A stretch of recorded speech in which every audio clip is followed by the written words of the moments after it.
di Sky Cafe.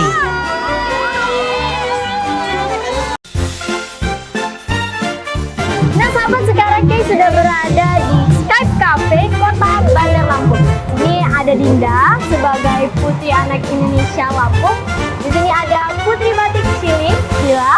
Di sini ada Keira, putri anak Indonesia Sumatera Selatan Persahabatan, dan di sini ada Indonesian Girl Junior. Kay berbincang dengan Kak Feren, marketing Sky Cafe, yang menjelaskan bahwa kafe ini dirancang untuk menjadi tempat berkumpul yang nyaman dan stylish. Kami menikmati berbagai menu andalan, seperti kopi robusta khas Lampung, cemilan ringan, dan beberapa menu spesial lainnya.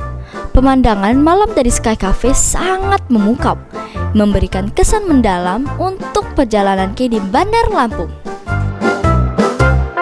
Dari mencicipi kuliner khas di restoran Nasi Kapau Uni Putih, menikmati kenyamanan dan fasilitas di Holiday Inn Hotel, hingga menjajal seruit di restoran Mbok Wito, semuanya memberikan pengalaman yang luar biasa.